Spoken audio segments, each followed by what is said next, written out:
es la solución? Que se vaya el gobierno. Esa es la mejor solución, que este gobierno se vaya lo más pronto posible.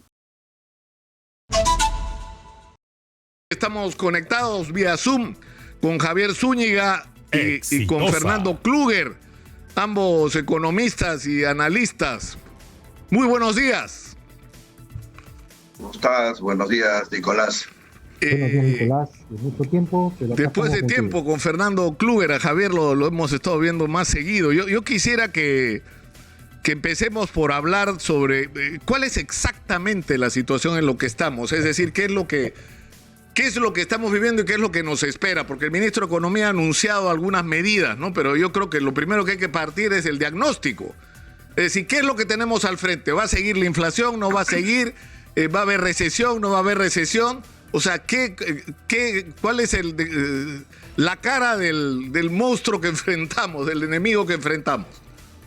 No sé quién de los dos puede empezar. Javier. Bueno, mira, Nicolás, la situación económica del país está complicada. Yo observo que casi todas las variables macroeconómicas están deterioradas. No vamos a empezar por la inflación, un país que siempre tenía un nivel inflacionario de 2,5, tiene ahora un nivel inflacionario entre 8 y 10% para hablar en el transcurso de todo el año. Razones internacionales hay, pero locales también las hay. Si pasamos a la pobreza, hemos pasado de 20% en el 2019 a 30% en el 2020 y a 25.6 en el 2021. Quiere decir que hay un deterioro de la pobreza. Si vamos a la informalidad, en el 2019 era 72, pasamos a 75 en el 20 y pasamos al 21 en 76. Si nos vamos a crecimiento, pensábamos que íbamos a crecer 4,8, yo creo que creceremos alrededor de un 2.5% y no más. Exitosa. No nos confundamos con las cifras porque el año pasado crecimos 13, que fue un resultado de un rebote estadístico. Si vamos al nivel de desempleo, hay un deterioro de 9.4%. Si vamos al nivel de riesgo país, hay un deterioro. Éramos el país con menor riesgo, ahora lo es Chile y Uruguay. Si nos vamos al tema de calificación crediticia, hemos perdido la calificación A, ¿no? Que era una calificación de grado de inversión, y hemos pasado a una calificación de especulación. Quiere decir que casi todas las variables están comprometidas y buena parte es por la incertidumbre política. Y lo más triste de todo es que la inversión, no lo digo yo, lo dice el presidente del Banco Central el viernes, que va a ser 0, cuando siempre la inversión privada era 24, 22, 23% del PBI. Ahora va a ser 0. Por lo tanto, el deterioro de las variables macroeconómicas son sustanciales. Yo quiero añadir algo más a lo dicho por Javier, un economista reconocido, profesor en la Universidad de Lima durante muchos años, decano y todo lo demás, una autoridad en la parte económica, pero que hay un punto más. Lo primero es que tanto en Moody's como en el caso de Fitch, que son las dos clasificadoras internacionales de riesgo, nos han bajado 2 escalones desde que entró este gobierno, 2 escalones. Entonces, esos 2 escalones realmente nos dejan a portas del siguiente paso de perder el grado de inversión. ¿Y qué significa perder el grado de inversión? Significa que vamos a ser sujeto de créditos. No, ya no vamos a ser sujeto de créditos. Y si tomamos algún crédito, en el futuro, los créditos van a ser a tasas más altas, especulativas, como dice Javier. Entonces, todo esto nos indica de que el camino es un camino hacia un sendero, pero un sendero que nos lleva al precipicio. ¿Y por qué es eso? Porque lamentablemente en economía, los analistas económicos sabemos que la confianza es lo más importante que tiene, porque la confianza hace que los inversores, ¿no?, traigan su plata. Sobre todo lo que nos interesa no son los golondrinos, no son los especulativos, sino los que quieran invertir para quedarse. Y las reinversiones tampoco se están dando, porque las empresas están llevando sus utilidades, los dividendos se los están llevando, ¿no?, lógicamente a otros países donde ven mejores perspectivas económicas. Pero adicional a ello, yo quiero hacer una crítica al Banco Central, ¿no? El Banco Central está planteando, ¿no?, cero inversión. Yo creo y estimo que debe estar por debajo del 3% negativo.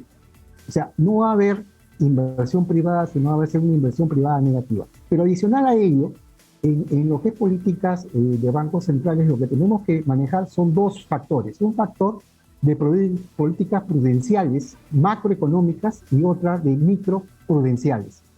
En la parte macro, lamentablemente, ya lo ha dicho Javier, no hay alguna información que no son favorables, pero pese a todo, gracias a la labor del Banco Central, se ha sabido mantener.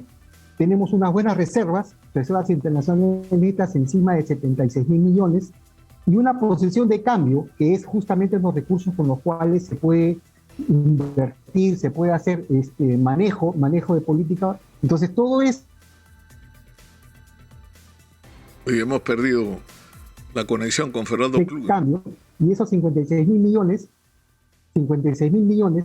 ¿no?, nos puede servir para hacer obras. No hay una política de hacer obras de infraestructura. Deberíamos hay una brecha de infraestructura de más de 100.000 millones de soles. Tenemos que hacer un shock de inversiones. Eso es lo que tendría que hacerse. Pero ¿eso cómo se hace? El Estado abre la brecha, pero la inversión privada es la que tiene que invertir. Pero ¿quién puede invertir con un gobierno así? Claro. Entonces, ese es el gran problema. ¿Cuál es la solución? Que se vaya el gobierno.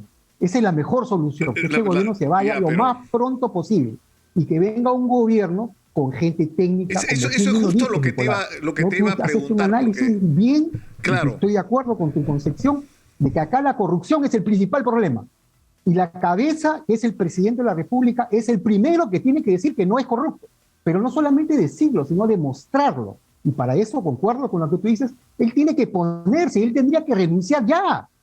Es un presidente que ha perdido legitimidad, ha perdido confianza de la población, y lo más importante es que le están perdiendo el respeto.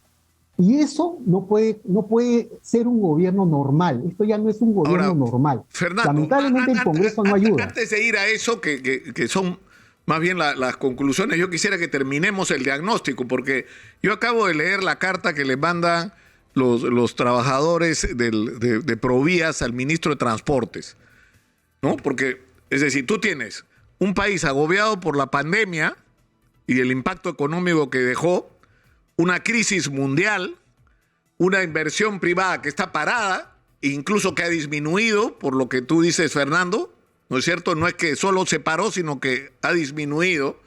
Entonces, lo que tienes es ya la inversión pública, ¿no es cierto? La posibilidad de que el Estado inyecte dinero a la economía para activarla, pero en Provías, que es una de las principales fuentes de gasto público, porque se construyen carreteras, lo que nos están diciendo es, la propia gente de Provías le dice al ministro, 6 directores, 6 desde agosto, 12% de ejecución del presupuesto.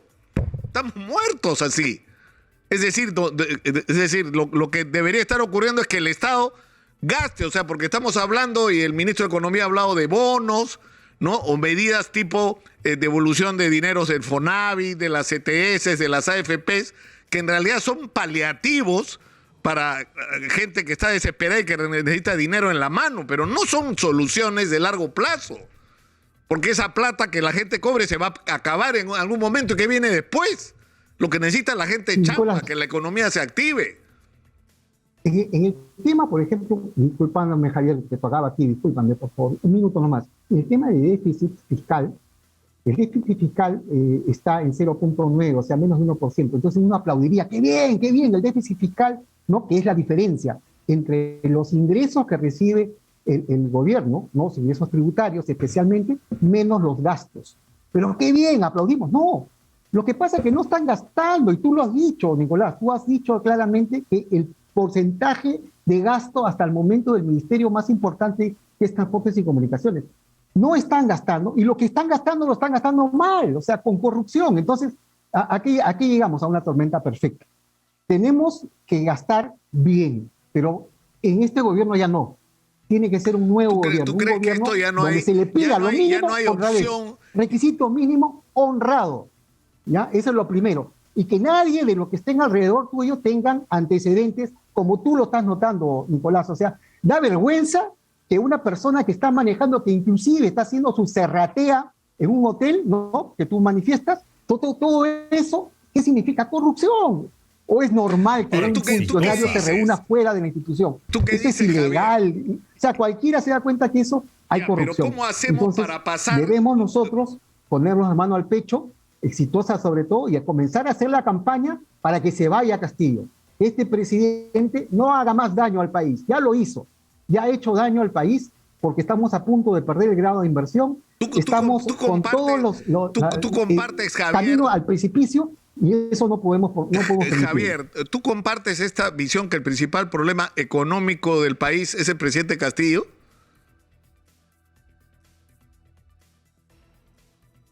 Uy, yo creo que se nos congeló, Javier. ¿Está Javier? ¿Me escuchas? No.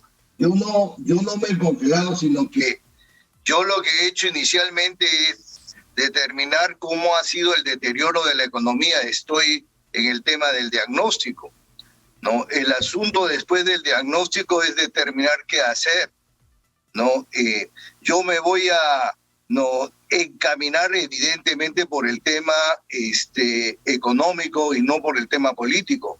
Para mí el tema fundamental es trabajar intensamente la inversión.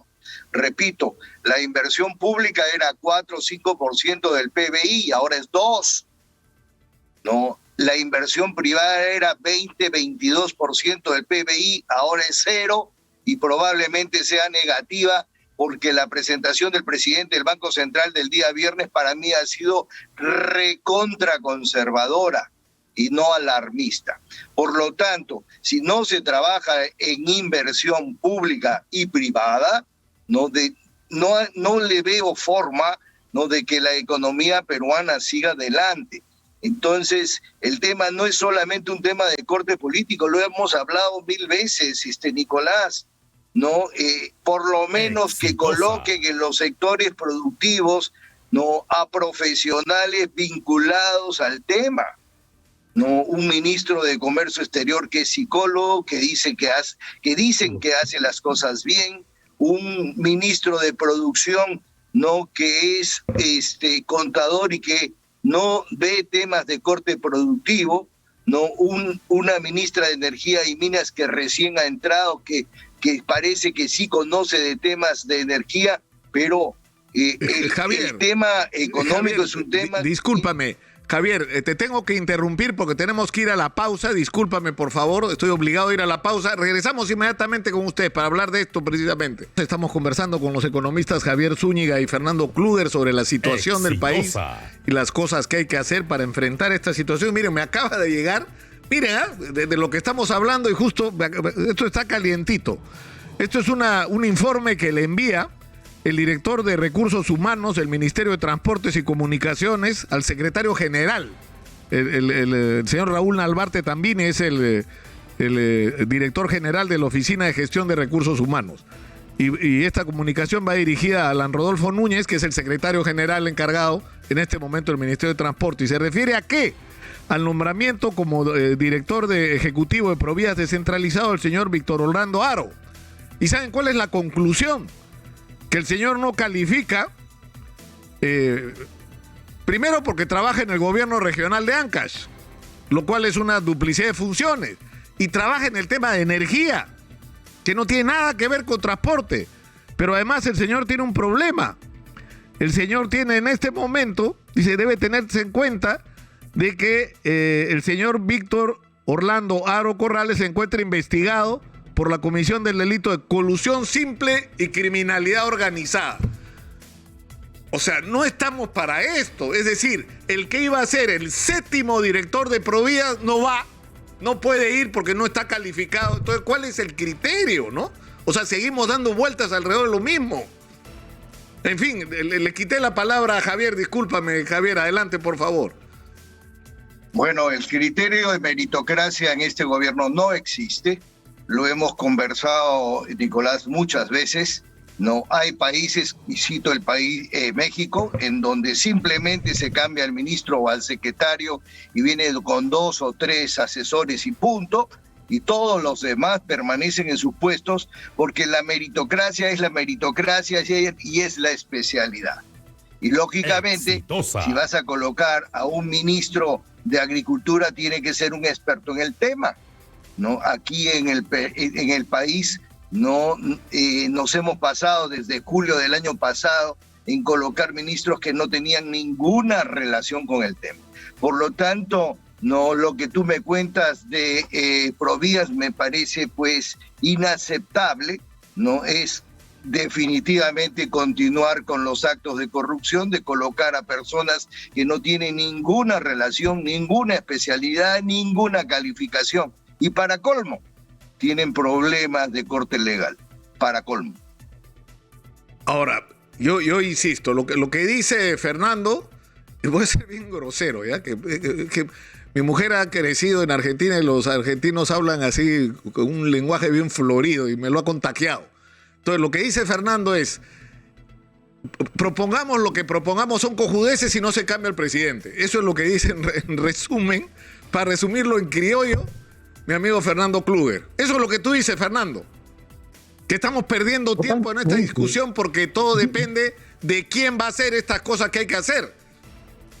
Es que lo que pasa de que tú, por ejemplo, lo pondrías a este señor Castillo como profesor de tu nieto, de primaria. Yo no lo pondría, no lo podría poner. Lo pondría como para que cuide la cuadra, no lo podría poner. No podría ponerle nada, porque lamentablemente lo que ha demostrado es que todo lo que él dice que es una mentira. Este es un presidente de que el presidente ha perdido legitimidad. Y no comparemos con el Congreso, porque el Congreso es otra medida. El Congreso siempre ha estado en alrededor del 12 al 15%. Yo llevo las estadísticas de aprobación. Y no son medibles, no son comparables, pero sí el presidente. Y este es el único presidente que en los últimos 5 gobernantes elegidos tiene tan baja aceptación y tiene muy alta desaprobación. Entonces ha perdido legitimidad y se le ha perdido el respeto, y eso es malo. ¿Por qué? Porque estamos a punto de entrar en una estanflación. ¿Y qué es una estanflación? Es que va a haber inflación, que ya la hay. Muy bien, Javier lo ha proyectado a un 10%. Yo creo que va a ser un poquito más, pero el 10% es un cálculo muy bueno, ¿no? Entonces, eso más el tema de la recesión. El tema de la recesión, ¿por qué? Porque hay cadenas de pago, y en eso tú, Lucas, también has ayudado porque estás viendo el tema de las deudas de los microempresarios. Acá no se le ha ayudado al microempresario, acá no se le ha ayudado a las personas naturales, no ha habido un reactiva personas. Y los reactivas de las empresas, que muchos la han utilizado mal, ¿no? Que es una obligación que el sistema financiero tiene como garantía del Estado, ¿no? Eso realmente ha sido pateado. Se ha pateado en el argot, significa ha sido refinanciado, ¿no? Ha sido pateado. Le han puesto un año más para recién pagarlo. Entonces, eso significa que la data oficial de la banca es una data en la que estamos diciendo, oye, ¿sabes qué? Yo sé que no me van a pagar, pero vamos a ponerle una provisión para futuro, ¿ya? No provisiones nada. Entonces, eso hace que los resultados de la banca, pese a todo, al mes de abril, tenemos un 5.5% de cartera refinanciada, vencida y judicial. 5.5% del total de la colocación. Esto es muy alto. ¿Por qué? Porque si tú ves la estadística del sistema financiero, pues el sistema financiero estaba en 2, 2.5, 3 máximo. Estar en 5.5 es bastante alto. Igual que el tema de la inflación. La inflación, exitosa. Con esto acabo, en el año 2020 fue 2%. En el año 2021 cerramos en 6.4%. ¿no? Y de ahí, en marzo 6.8%, abril 8.8%, en mayo, y la proyección correcta de 10%, ¿no? O un poquito más, es correcta también, ¿no? Entonces, ¿esto qué significa? De que ya la inflación estamos, o sea, eso no hay duda. El problema es la recesión, y la tendencia justamente a que ocurra eso, ¿no? Es bastante factible. ¿Qué hacer? ¿No? Lo que tenemos que hacer es confianza. Y para tener confianza, y eso estoy seguro que Javier va a coincidir conmigo, tiene que haber confianza en el gobierno. ¿Qué confianza puede haber si está nombrando gente? Ya tú le has dicho, Luca, innumerables veces le ha dicho, no, tienes que cambiar, tienes que nombrar gente adecuada. ¿Te ha hecho caso? Él miente a todo, le miente al cura, le miente a todas las organizaciones, a los políticos, le miente a todo el mundo. Es un mentiroso serial. Y eso preocupa en un presidente que ha perdido todo tipo de credibilidad. Lo mejor para el país, en mi opinión, es que se vaya lo más pronto posible y que venga una persona que quiera desarrollar el país. Lo va a hacer mejor, cualquiera lo va a hacer mejor, cualquiera, pero que no tenga antecedentes, eso sí, por favor, que no tenga antecedentes. Ahora, Javier, pongamos, es decir, dejemos por un segundo, porque yo sé que eso es imposible en la cruda realidad, dejar de lado la política, por así decirlo, y centrémonos en qué medidas son las que habría que tomar en un momento como este, porque además lo paradójico es que la situación está muy complicada por la pandemia, por la crisis mundial, pero tenemos en el otro lado unas oportunidades extraordinarias. Es decir, tenemos la minería, tenemos la agricultura de exportación, tenemos la pesca, o sea, tenemos de dónde agarrarnos. O sea, tenemos de dónde generar fuentes de ingreso extraordinaria y además tenemos una caja, ¿no es cierto? Y reservas internacionales que nos permiten, o sea, si hacemos las cosas correctamente, atravesar este momento tan difícil que para otros países va a ser seguramente mucho más duro que nosotros porque no tienen lo que nosotros tenemos. Pero si tú pudieras resumir 4 o 5 cosas para hacer, Javier, vitales en este momento. Mira, Nicolás, yo trabajaría intensamente el tema de inversión privada, ¿no? Tanto el Banco Central como el Ministerio de Economía, como los empresarios, ¿no? Y algunos políticos, ¿no? Que tengan prestigio, que son pocos en el gobierno, pudieran vender la posición de Perú. No, la posición de Perú es una posición, no, de inversiones adecuada, pero en este momento, como bien dice Fernando, nadie quiere venir al país. Hay otros países en donde pueden realizar inversiones. En el año 2006, cuando García era el presidente de la República, sucedió lo mismo. Subieron los precios de los minerales y eso permitió atraer inversión extranjera. Ahora la inversión va a ser cero, pero hay que trabajar intensamente. El ministro de Economía, en sus poquísimas declaraciones, poquísimas que tiene, dijo que iba a trabajar en el tema de la inversión extranjera, pero no veo absolutamente nada.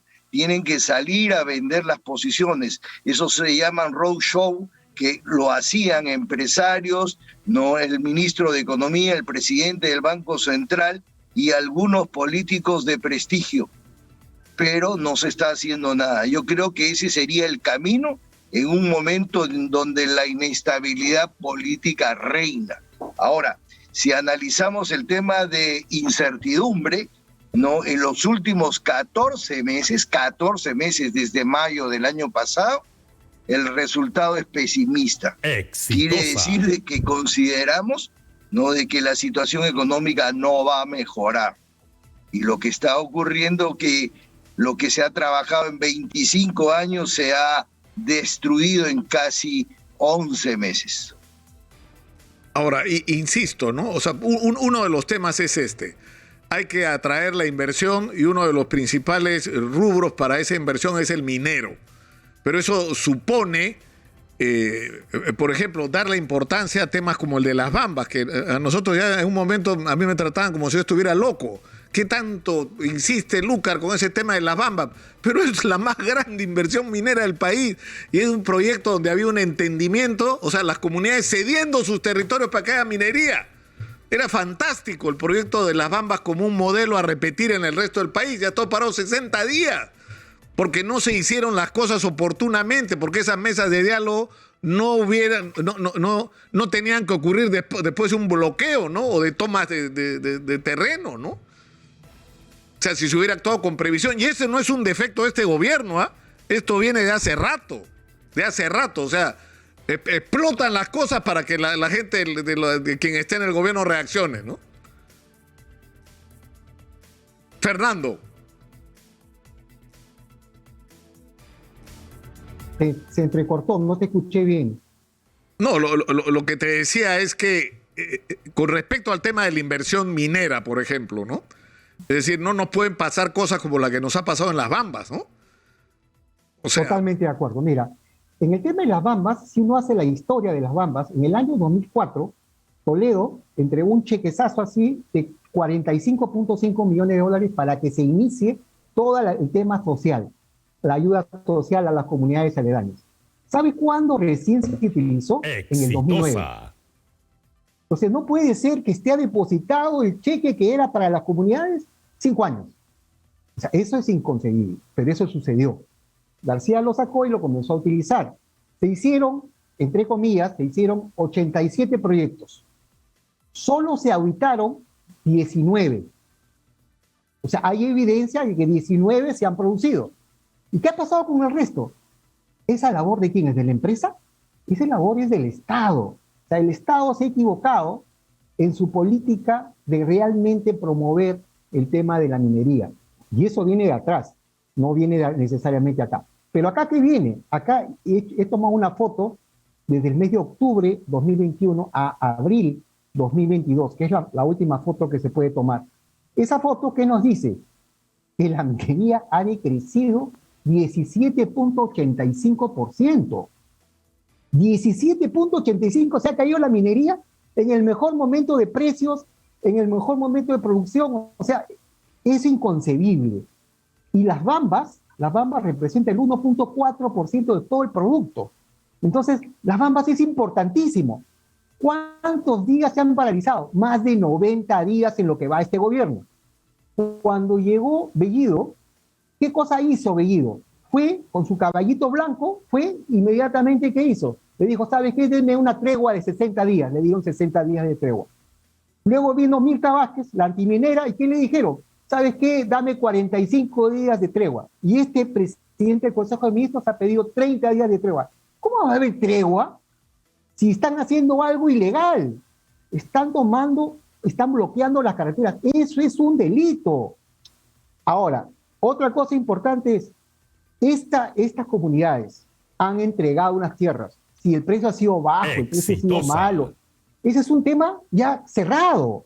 Eso no se puede regresar. O sea, eso es el anti, ¿no? El anti. Yo creo que en esto aquellos que yo no soy abogado, pero aquellos que conocen algo de derecho, saben que ya no se puede retrotraer, ¿no? O sea, pero sí se puede dar más beneficios. Claro, pero yo creo, Fernando, sí, Fernando, si me permites, o sea, yo creo que acá hay una falla de origen, porque lo que acá se dice es que el Estado debe intervenir como mediador, el Estado va a ser garante. Están diciendo idioteces, el dueño del mineral es el Estado. El Estado es el que tiene como política de largo plazo, como política nacional, vamos a sacar los 600.000 millones, mira, 600.000 millones de dólares se calculaba en la época prepandemia. O sea, ese mineral ahora, ¿cuánto cuesta ese mineral enterrado, que está enterrado en el Perú en este momento? Solo Dios sabe. Mucho más. Pero 1.000 millones, o sea, es una fortuna. Entonces, a lo que yo voy es a lo siguiente. Si el Estado es el dueño, entonces el Estado peruano decide, vamos a sacar ese mineral porque de ahí está la riqueza con la que vamos a resolver los problemas de los peruanos. 1. 2. Vamos a entregarlo en concesión. Es del Estado, ¿eh? Claro, vamos a entregarlo en concesión. Pero no es que yo lo entrego en concesión, me lavo las manos y me voy. No, yo lo entrego en concesión y vigilo que las cosas se hagan bien, que se cumplan los estándares ambientales, que los acuerdos con las comunidades se cumplan, que se resuelvan los problemas no solo del entorno, ¿no es cierto?, de la explotación minera, sino que todo el dinero que entre de la minería se use para resolver los problemas de los peruanos. Nada de eso ha pasado. El Estado ha llegado de bombero a apagar los incendios, ¿no? Y eso no puede ser, eso tiene que cambiar. Entonces, si tú ves el comportamiento de este gobierno, ha sido justamente no solucionar el problema, más bien todo lo contrario. ¿Sabes a quién puso de manejador, de viceministro de gobernanza en la PCM? A uno de los dinámicos. Uno de los dinámicos ha sido viceministro. Y adicional a ello ha estado no solamente con Bellido, porque Bellido lo nombró, sino también con Mirta Vázquez. Entonces, a una persona que no conoce, que inclusive no forma parte de este partido político, ¿no?, de extrema izquierda, o sea, ¿qué va a progresar el país? Ahora, así? Javier, Guido Penano ha insistido desde hace rato que una de las claves para enfrentar, y fíjate esto antes de la crisis de la guerra de Ucrania, ¿no?, para enfrentar la crisis post-pandemia, él decía que la inversión pública podía ser fundamental para activar la economía. Es decir, no solo pensar en términos de hay que dar bonos y compensar a los más vulnerables que estaban siendo afectados y ese número está creciendo por el impacto de la crisis mundial, sino activar la inversión pública porque eso va a generar empleo y va a tener un efecto rebote sobre los otros sectores de la economía. Eso es fundamental y eso tampoco está ocurriendo. Y eso no va a ocurrir porque tienes en manos de muchísimos ministerios o direcciones generales, en manos del Ejecutivo a personas que no tienen ninguna formación vinculada a la actividad que desarrollan. Por lo tanto, le estás pidiendo peras al olmo. No, tú acabas de decir hace un momento que en el caso del Ministerio de Transportes y Comunicaciones, el grado de ejecución, y estamos junio, es del 12%, cuando deberíamos de estar en el 50%, 12%. Por lo tanto, no, el problema no es un problema que no haya recursos, hay recursos y todavía presupuestados, pero lo que no hay es gente preparada. Aquí han entrado un grupo de personas, ¿no? Que no tienen ninguna formación académica. Si la tuvieran a buena hora, no me importa que sean comunistas de izquierda o lo que quieras, pero que tengan formación. Claro. Y ya no quiero pensar que fuera de no tener formación entran a robar. Entonces, por lo tanto, las posibilidades de que pueda tener una buena gestión es cero, cero, cero. Le estás dando recursos a personas sin ninguna formación. Sacas a una señora que no trabaja de manera bien y de manera correcta en el programa de reconstrucción, ¿no?, del 2018 y colocas a una persona sin ninguna formación. Y hasta el día de hoy hay cero declaraciones de él. ¿Te refieres no ha avanzado absolutamente nada? Con cambios, ¿te refieres? Sí, por supuesto. Ahora, tú sabes, yo con respecto a la reconstrucción con cambios, yo nunca entendí por qué, por ejemplo, no usan a los profesionales en Piura. Cuando yo, por el debate que hubo en el 2016 en la campaña presidencial, estuve en Piura, pude hablar y escuchar a gente de los colegios profesionales, de las facultades de ingeniería, de arquitectura. Te sorprendes con el conocimiento de los problemas y con las alternativas y las respuestas que tienen, incluso con la capacidad de gestionar lo que hay que hacer, pero es como si no existieran. Es una cosa muy loca. Esa gente no existe porque no es parte de las argollas, ¿no? Ni de ahora ni de antes, ¿ah? O sea... Y con todo cariño, Nicolás, por último, ¿para qué creas un staff de profesionales para que hagan obras cuando eso le corresponde a los gobiernos regionales? Por último, como en los gobiernos regionales no hay gente preparada, creas una unidad que corrija, ¿no?, el tema del desastre del 2018. Bueno, pero a esa persona ya la sacaron y han puesto a una persona sin ninguna formación y espera los resultados. Lógicamente, resultados de corrupción. Yo quería tocar un punto, Nicolás. Claro. El tema de la Contraloría General de la República y los órganos de control interno.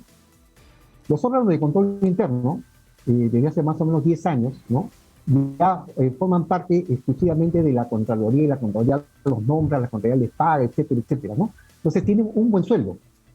Sin embargo, no se ve que pase un elefante por su lado y no lo ven.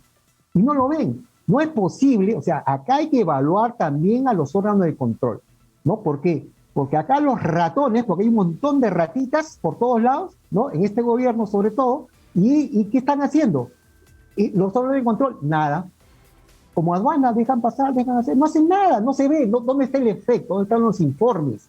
Y lógicamente la Contraloría, ¿no? La Contraloría está dejando mucho que desear. En el año 2019 la corrupción, de acuerdo a data oficial de la Contraloría, llegó a 23.000 millones de soles.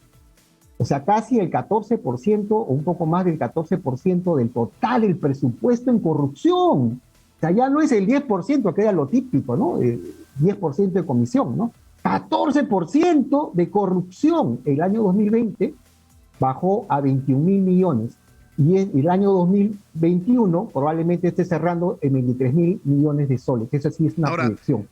Quiere decir que en los 3 últimos años hay 68.000 millones de soles de corrupción que se han llevado injustamente, y la Contraloría acepta eso. Eso no es inaceptable. Ahí la Contraloría no puede aceptar eso. Y cualquier congresista honesto, porque sí hay gente honesta en este país, tiene que poner las cosas claras. Esto ya no puede continuar. Tenemos que votar a toda esta gente que deben ir al sitio donde corresponda, a la cárcel. Esa gente debe estar en la cárcel, no debe estar en el sector público, no debe ser funcionario. Y no lo premien a aquellos que han estado allá premiándolos como ministros o como funcionarios en este gobierno. Claro, pero eso nos lleva a la discusión de que para qué sirvió servir, digamos, ¿no? Porque teóricamente eso es lo que iba a ocurrir, ¿no? O sea, ibas a establecer por fin en el Perú la meritocracia. Pero lo que pasa es que a nadie le interesa que se establezca la meritocracia, porque sale un gobierno, entra el otro y repite la conducta. O sea, yo creo que es decir, el presidente Castillo ofreció que esto iba a ser distinto y en realidad está haciendo exactamente lo mismo que han hecho todos los otros anteriores. Meter a su gente a dedo. Peor, más rápido. Más rápido. Ahora, lo que me preocupa es que el discurso es muy eficiente. Pero el discurso es o sea, yo creo que hay esperanza. El problema, o sea, me refiero a que hay cosas que se pueden hacer. Yo quiero insistir en eso. O sea, no es que estamos perdidos. Que la crisis post-pandemia sumada a la crisis de la guerra de Ucrania, la subida de precios nos mata. No, tenemos de dónde agarrarnos. O sea, tenemos minería, tenemos agroindustria de exportación, tenemos pesquería, o sea, tenemos reservas internacionales, o sea, tenemos una buena posición, o sea, estamos recontratrincherados. O sea, esto no es el Morro de Arica donde vamos a perder de todos modos y nos vamos a inmolar. No, señor. Esta guerra la podemos ganar, pero depende... Pero con otro gobierno. Depende de la conducción. Tenemos que ir terminando.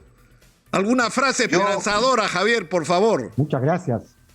Bueno, yo creo como tú que este es un país de oportunidades, pero la verdad que con los funcionarios que están gestando estas futuras oportunidades no le veo posibilidad alguna de salir adelante. Gracias a Dios, Nicolás, que el Banco Central está en manos de directores todos de buena formación.